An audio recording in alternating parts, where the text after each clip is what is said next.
Hi, I'm Congresswoman Terry Sewell, and I want to welcome you to another edition of TerriTalk. Today, I'm joined by a number of local community leaders for an important and timely conversation about an issue that is plaguing communities across the United States, especially here in Alabama, and that's gun violence. Before we begin, I want to take a moment to pause and reflect on the unspeakable tragedies that recently struck the communities of Buffalo and Uvalde. Those communities, just over the past weeks, had an unspeakable crime committed, and that's those mass shootings. My heart breaks for these communities as they grapple with this senseless killings. Our prayers will continue to be with the many families who were impacted. We know that there's no secret that the United States suffers from an epidemic of gun violence that is turning our communities into battlefields and leaving families broken and devastated. This public health crisis, and that's what it is, a public health crisis, claims the lives of over 40,000 Americans every year. It seems you can't turn on the news without learning of another senseless tragedy involving gun violence. In fact, guns are now the number one cause of death for children and teens in the United States. That's the number one cause of their deaths, not car accidents or cancer. It's gun violence. The COVID-19 pandemic has only exacerbated the crisis. Just a few weeks ago, a new CDC report found that deaths from gun violence rose by 35% in 2020. Reaching the highest levels ever recorded. We must also confront the reality that gun violence does not affect all communities equally. We know that gun violence disproportionately impacts communities of color. In 2020, Black boys and men ages 10 to 24 died by gun suicide more than 21 times as often as their white male counterpart. The toll that this crisis has taken on the people of our state is particularly devastating. Alabama currently has the second highest rate of gun violence in the nation. Each year, an average of 1,090 Alabamians die, and 3,442 are wounded from gun violence, and that's every year. These are more than just statistics. These victims of gun violence are members of our community and even members of our own families. This crisis is simply unacceptable. Our nation must take common sense actions to stop the rising tide of gun violence that has claimed far too many lives. Sadly, too many of our elected officials have chosen inaction in the face of these continued senseless killings. Now more than ever, we, the Congress, must act, put aside our party politics, and work together in the best interests of our nation to reduce gun violence and protect all Americans. At the federal level, President Biden is making historic investments to make sure cities and states have funding to hire more local enforcement personnel and invest in mental health and substance abuse.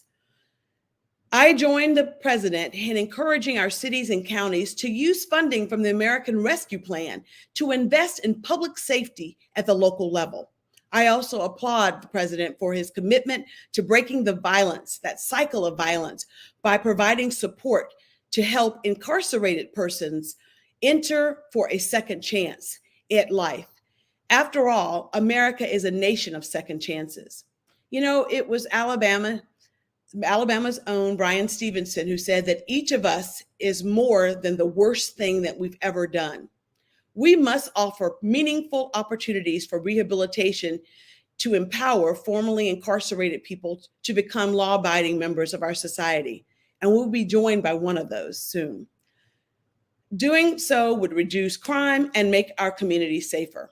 Now it's Congress's turn to act on gun violence. The vast majority of Americans support strengthening measures to prevent guns from getting into the hands of those who shouldn't have it.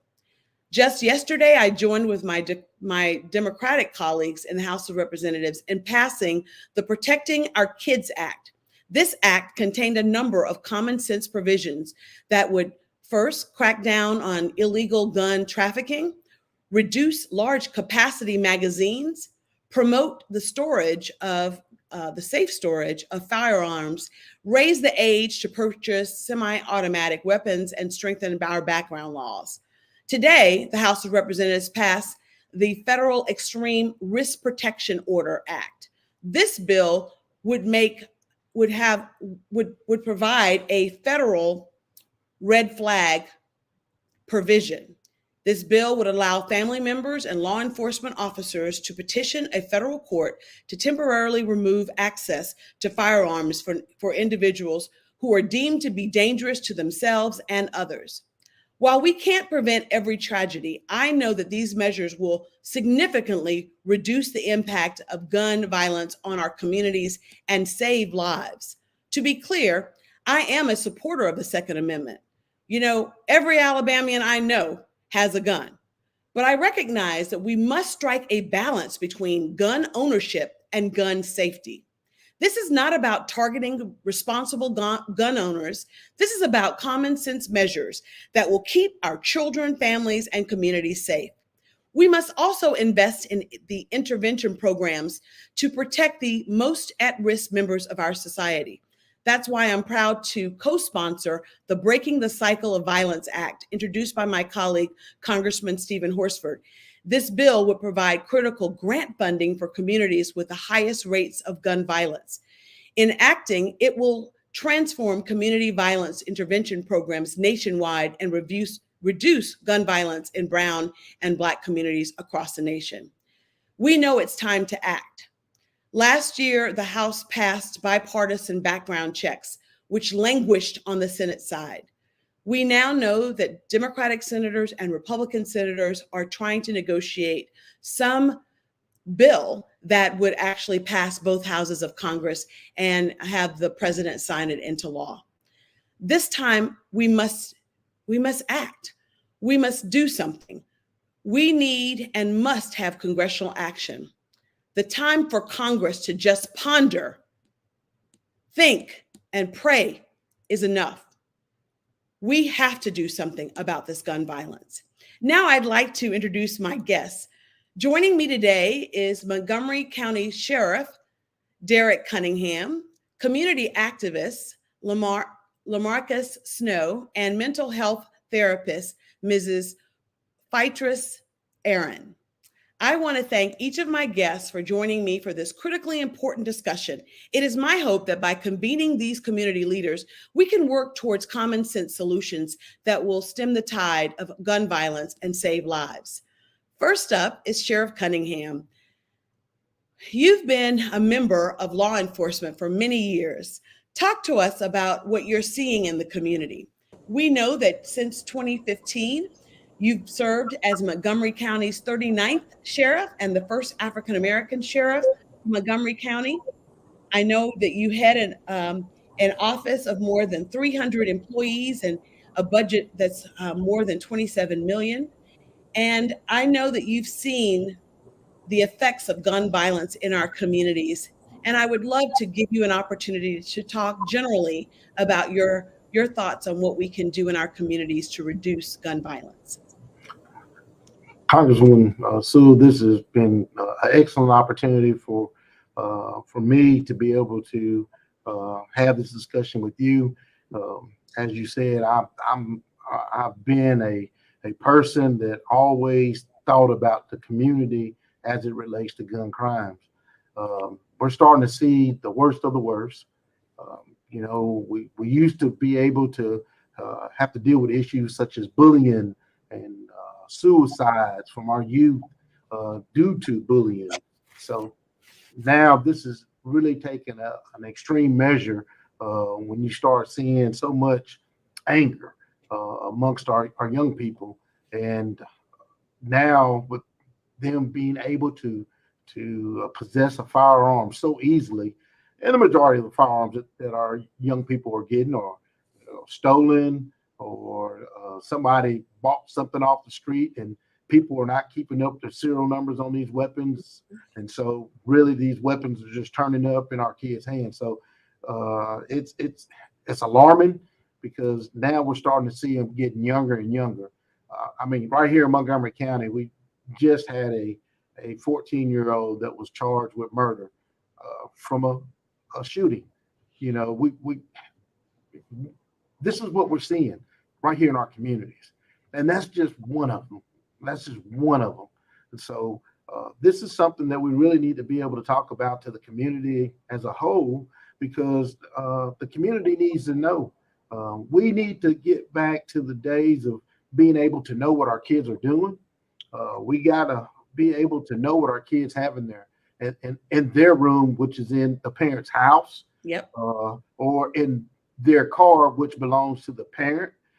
We got to get back to making sure that we know what our kids are doing, when our kids are doing it, and who they're doing it with. Uh, Absolutely.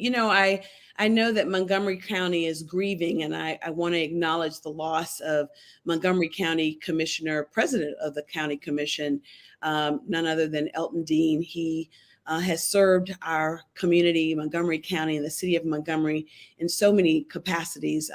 Most recently as president of the county commission, and is a true legend, and he's really left an indelible imprint on so much of Montgomery County. And I know you share in that grief and heartfelt condolences, Sheriff Cunningham.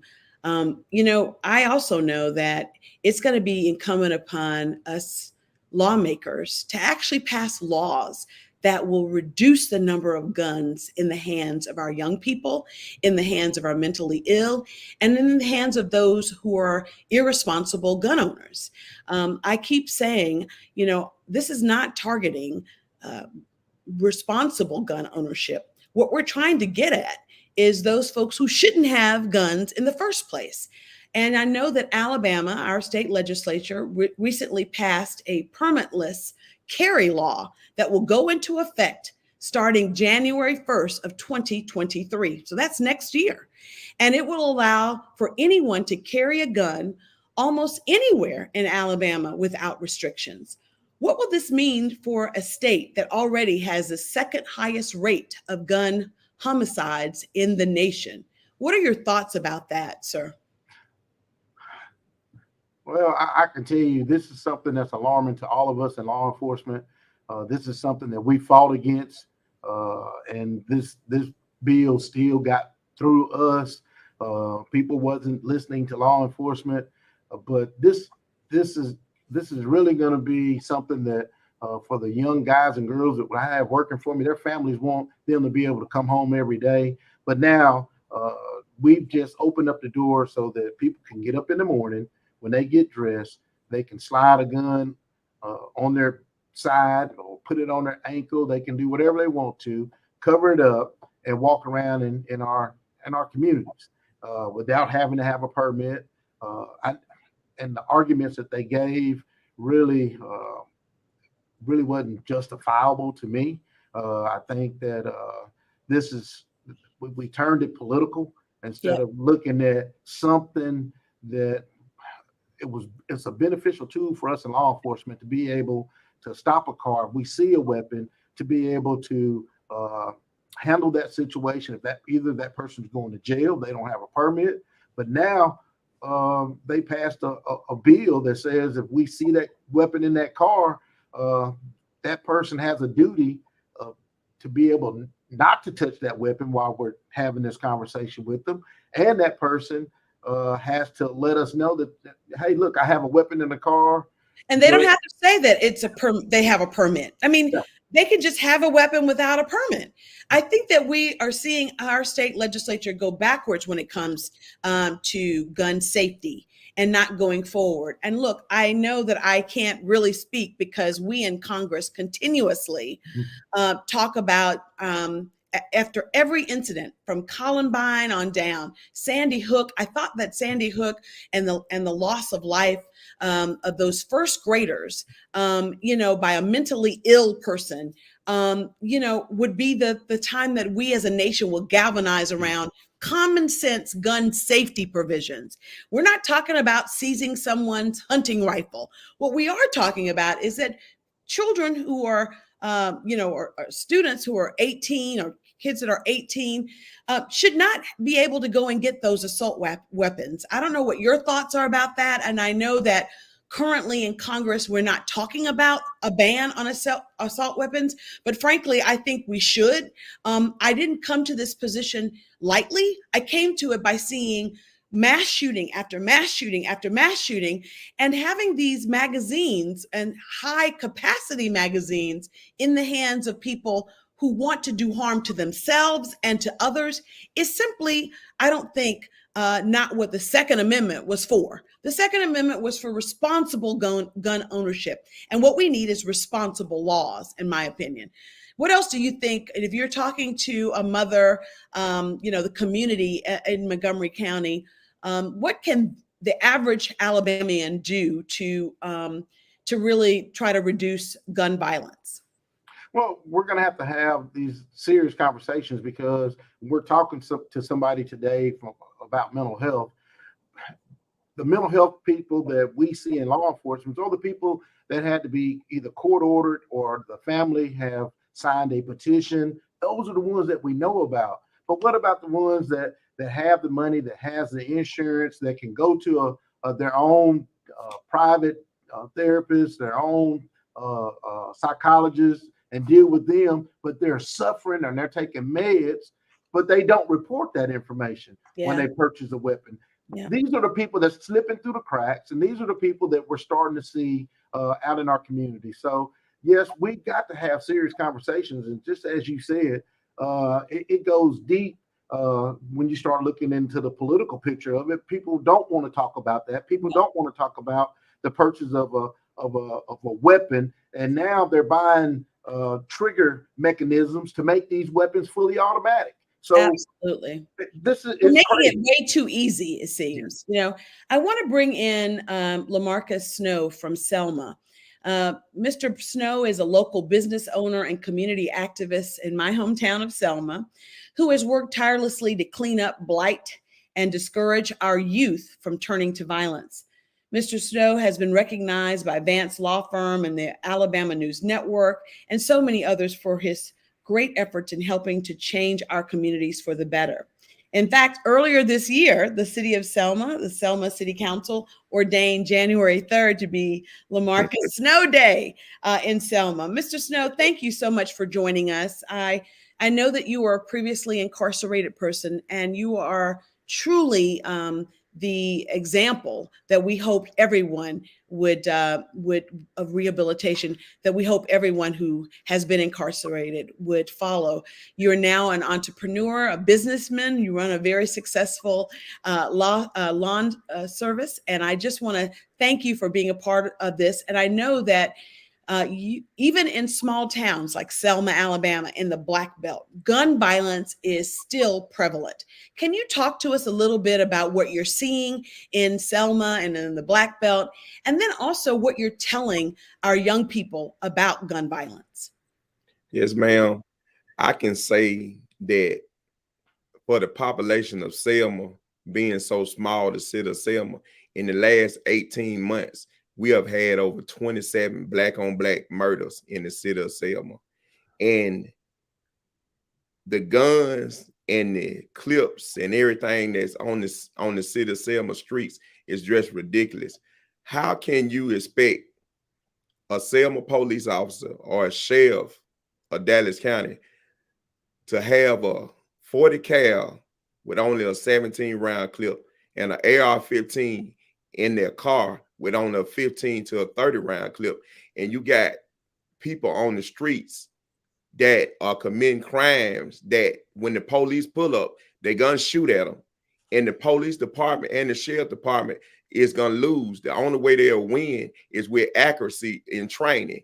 They are 100-round drums, 200-round drums, Yeah. AKs with 100-round clips, 200 And these round. are often our teenagers. We're not talking about grown men yet. These are folks who are 18, 19, and some even younger than that. And, you know, I just can't believe growing up in Selma, my parents, used to keep the door unlocked.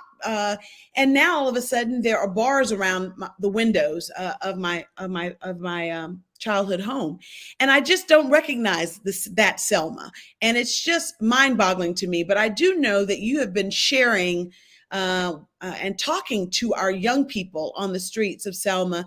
And you have really been a voice of reason when it comes to trying to teach our young people that there are better ways to mediate conflict than to first pick up a gun.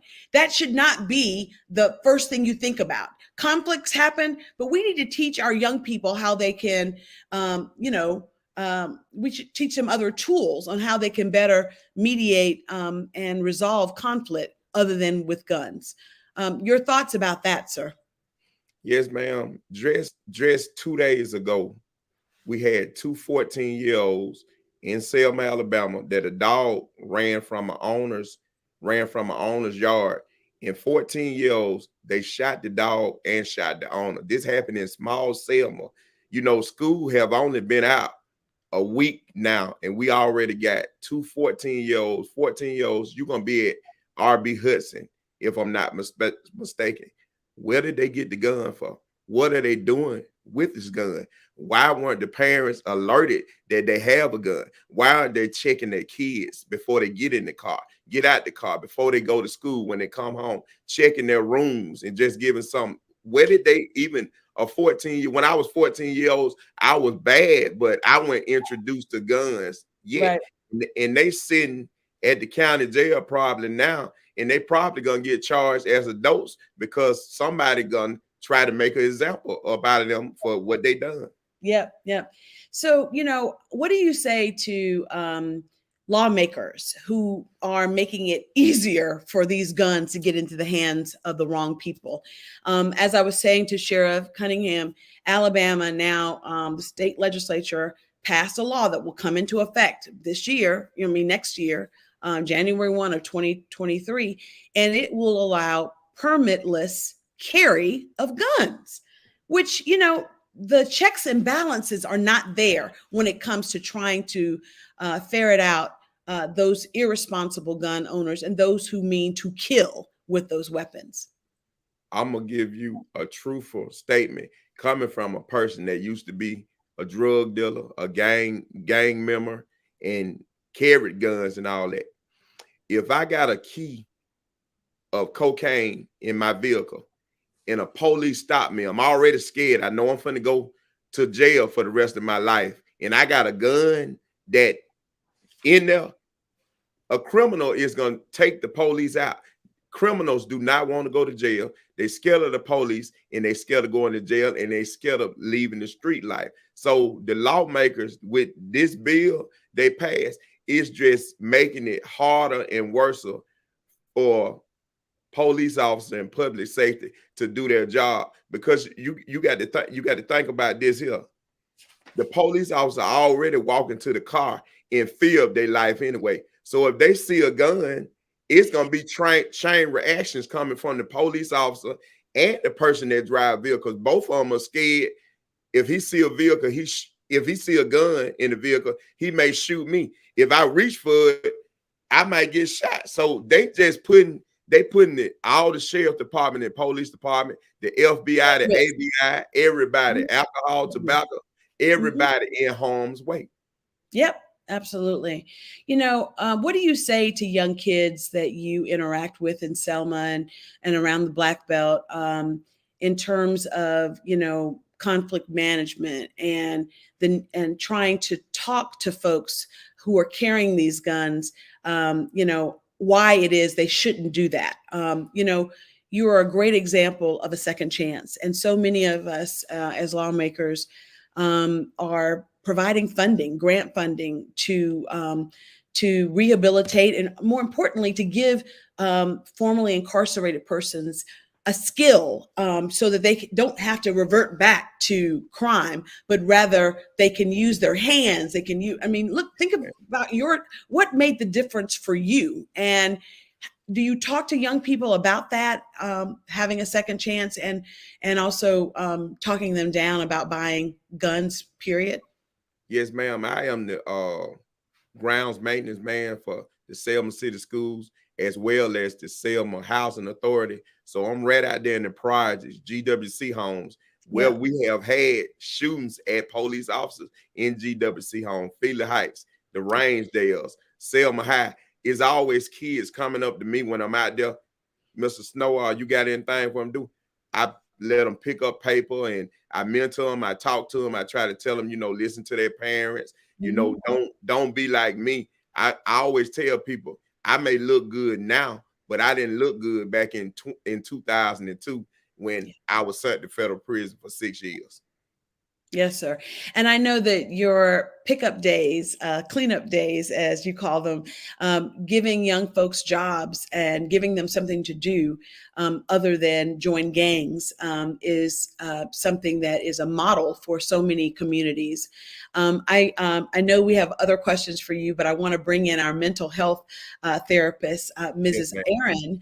Aaron. Mrs. Aaron has been a therapist and a mental health expert for a long time, treating people with various mental health illnesses. Mrs. Arian, thank you so much for the critical work that you do every day. What do you see as the role that mental health plays in increasing or decreasing violence in our communities? I know the pandemic has only escalated the need for mental health.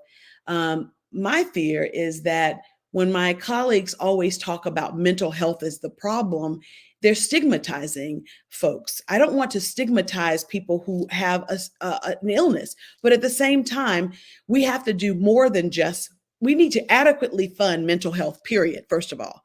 But we have to also recognize that this is not just a mental health problem, that this is truly a gun problem. And the best solution is to try to figure out how we can reduce the number of weapons, the access to these, machine guns, these weapons of war that are on our streets. So thank you for joining us. And can you tell us how mental health can both help, reduce or increase gun violence, and what you tell your patients in terms of how to best deal with their mental illness? Yes, so thank you so much for having me. And from the perspective of mental health, mental illness, and gun violence, the statistics show only 4% of those who are committing this gun violence actually suffer from mental illness. And like you said, it's creating this stigma that's already there, and it's just making it worse. And the pandemic made everyone's mental health, Yeah. worse because it forced people to stop and process and deal with some things, Yeah. spend time with their families. Yeah. In the family unit, we have to get to the core of the family unit because that's where all of this starts. When Yeah. that family unit is having issues and it's not healthy, then Sheriff Cunningham says something that stood out to me. He said, there's so much anger with the children that have these guns. Yeah. Anger is a very surface level emotion. There's always something below there. And Yeah. that's kind of where we have to dig deeper and determine, is there frustration? Is there sadness? Is there neglect? What else is going on with these children that have these guns and these people that have these guns that are committing gun violence. Yes. So what advice would you give to parents, teachers, those who see people who are exhibiting signs of mental illness or just having a problem processing and may benefit from the therapy, talking to someone like you? How can we best help them if we do come face to face with relatives, friends, trying to get them the help that they need? Yes. And so I do want to say, one benefit of the COVID pandemic has made mental health services more accessible through virtual services and Yeah. telehealth. So that's where I would start, is just for people to know therapy services are more accessible than ever, and just getting those resources, and they're more affordable than ever. There's so many, like, yes, we need more funding Yes. for Yeah. mental health services. We do. I'm trying every year. We Yeah. appropriations on this, and look, I think that every year that we have or whenever we have mass shootings, we'd like to think that all of it is about mental health, and that's often how some people couch it. But as you said, only 4% of them were about mental health. The rest are just people who are angry and are hell-bent on destroying themselves and others. And so I wonder what you would say to lawmakers, aside from having additional funding for mental health services. What other things can we do as a society, as lawmakers first, but as a community, to really help our young people, help those who need help, frankly? Yeah, it's definitely continuing conversations like these, first and foremost. And for the lawmakers, the process to get access to these weapons needs to be more strict. There needs to be more background. Just checking a box saying, do you suffer from mental illness, yes or no? That's not enough. It is just not enough to keep the guns out of the hands of the people that are committing these crimes. There needs to be more extensive interviews, stipulations, more needs to be done on the front end to prevent 14, 15, 18-year-olds, from getting AR-15s. There's no reason why they should be able to walk in somewhere and purchase an AR-15. Why? Yeah. That's the conversation we need to have, because, and like, I'll go back to the anger. These children, they're angry. The pandemic has affected them, robbed them of things, and they're feeling this anger towards society, towards their community, and it's displaced anger.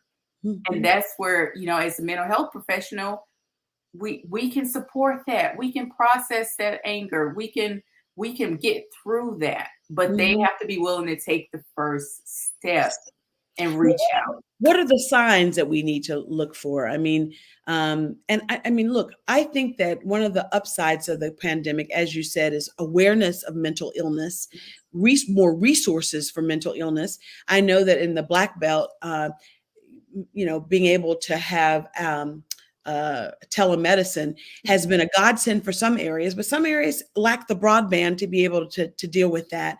And so how would you help those who, what are the signs that we should be looking for? Is it only depression? Like what should we be looking for?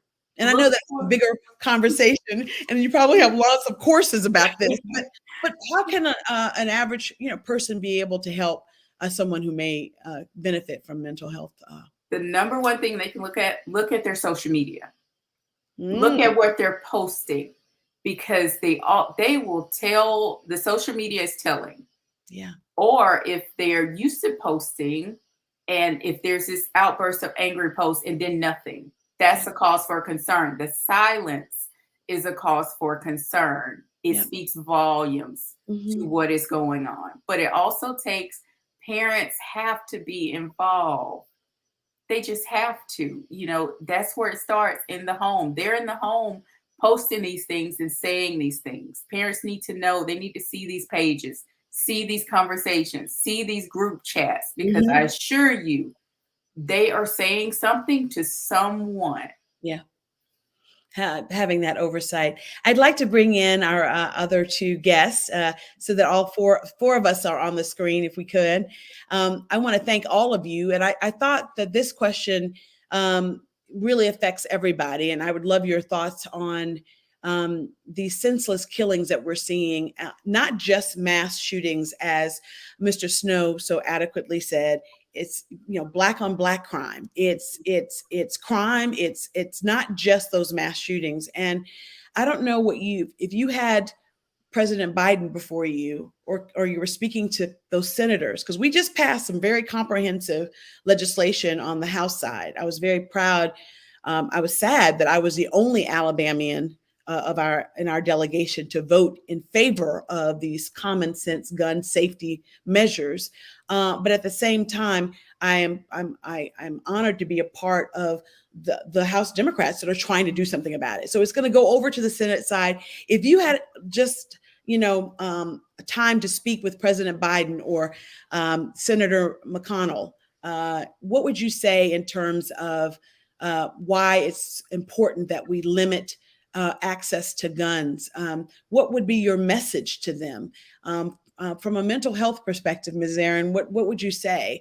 Also to Sheriff Cunningham, from a law enforcement perspective, what can you say to lawmakers about the importance of trying to reduce the access to weapons? I mean, everyone screams that we have to protect Second Amendment rights, and I'm a lawyer. I believe in our Constitution, and so, but nothing is absolute.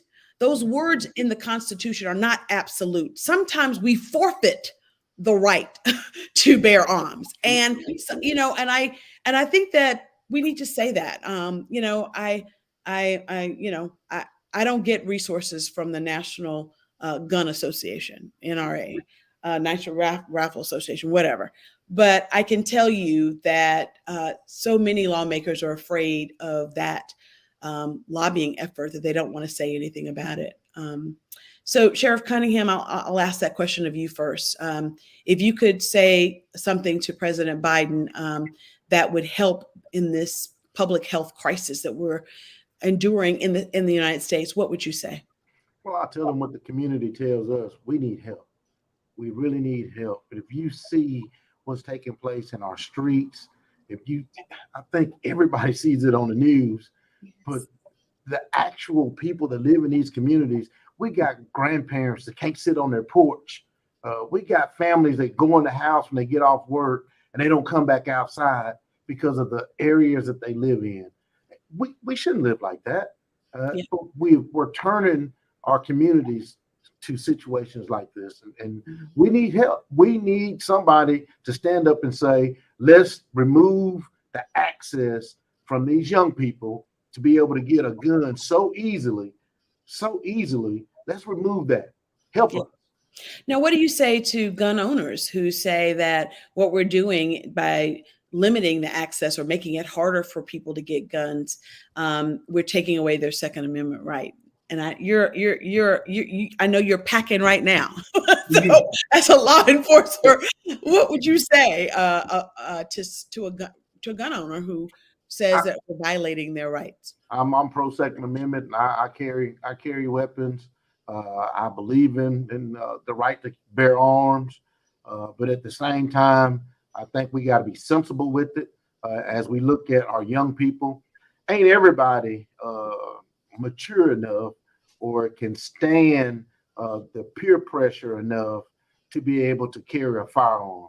You got some, if you pull out in front of them, they may fall off around because you made them slam on brakes. So we got to think about all of the senseless acts that we have witnessed, not just here in Alabama, but around the United States, from people shooting into cars because of a senseless person was so mad because I slammed on brakes and you had to slam on brakes and you just fall off around at the car just to get my attention. People like that should not have weapons. Yeah. Well, Mr. Snow, as a community activist, what would you say to President Biden or to the senators that are now negotiating doing something? But we've seen nothing come out of Congress after all of these. I mean, from Columbine to Parkland. I mean, the list goes on and on. And so, what would you say first about gun violence? To the president? And secondly, as a person who's really taken advantage of a second chance, what would you say that lawmakers can do? If you could just isolate the one thing or two things that we as lawmakers can do to have more Mr. Snows out there who won't repeat offend, but rather does, change their lives, frankly. Yes, ma'am. I'm kind of like in the direction of what Miss Aaron said. You know, if you have it goes all the way back to elementary school. If you have a child that has been problems in elementary school, problems in middle school, problems in high school, all that should be taken in accountable for when they get a gun permit or can go in there to purchase a gun. Because you might have a child that has been bullied from elementary school all the way up to high school.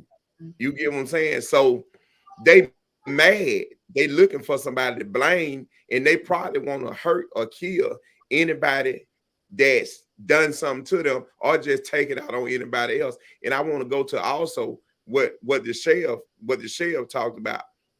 People, if you hit me, or I'm just speaking in general, people, they're not going home and get their big brother no more to come back and do a straight up fight. They going home and get a gun and they gonna blow your brains out and kill you. And they not thinking about what's gonna happen. They not thinking about 25 years to life.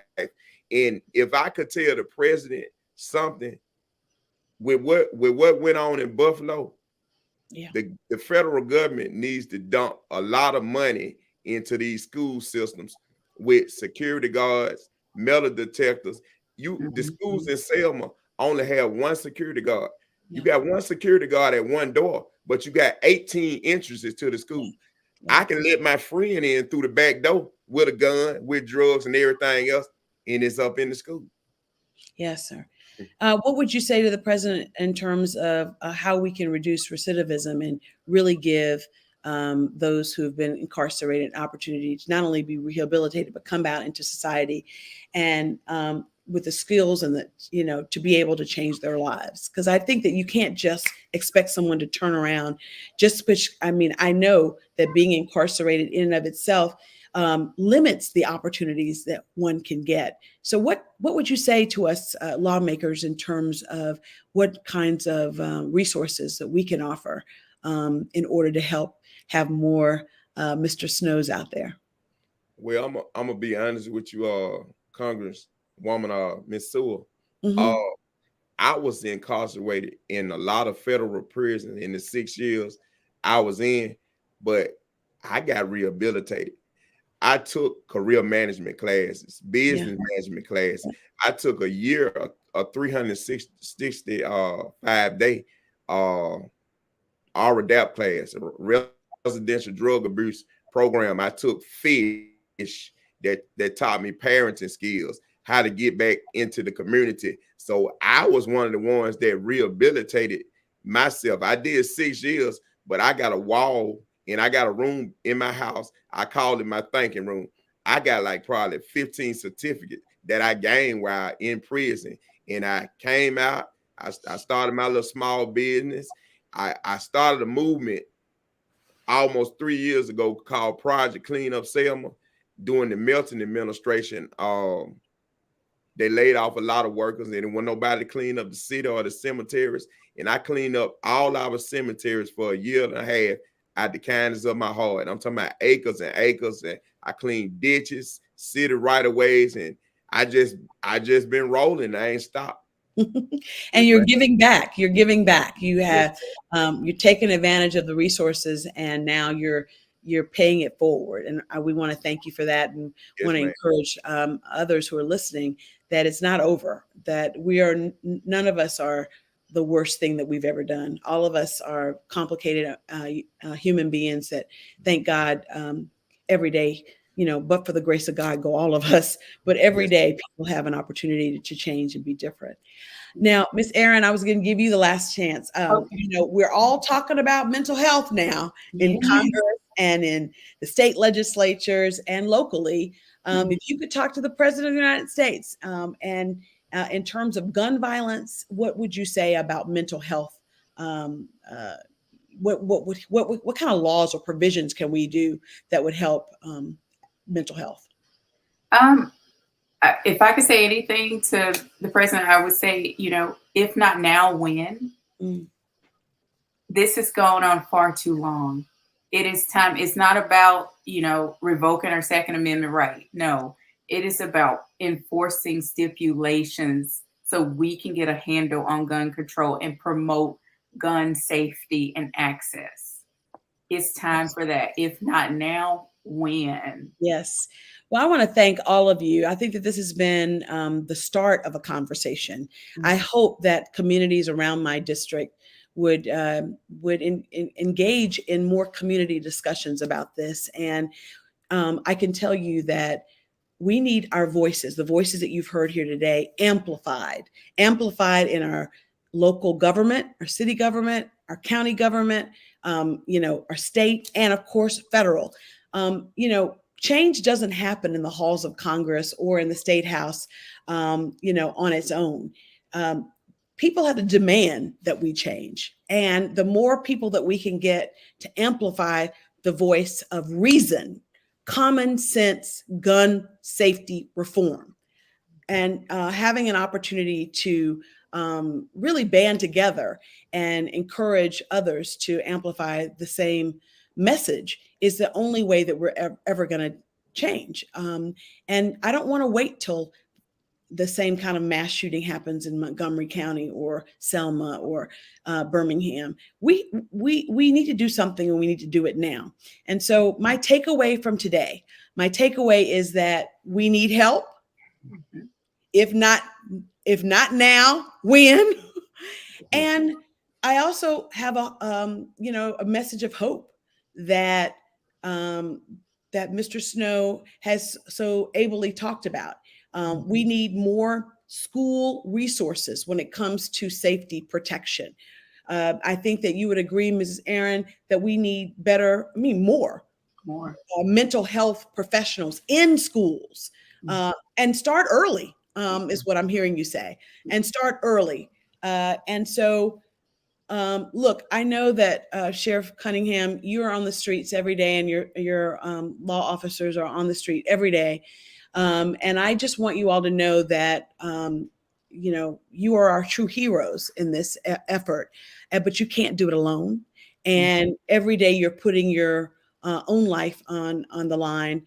I just want to say to all three of our guests, I hear you, I see you, and I believe that we have to act, and we have to do so now. And so I want to thank you for joining me in this community conversation, and urge others who are listening to engage in community policing, community conversations, and also community action. Love the fact that we have Project Cleanup, and we need some Project Cleanup all around the 7th Congressional District. So I hope that you have inspired not only me and our guests here, but your life is a living example of what's possible. And so with that, I want to thank everyone who's been listening.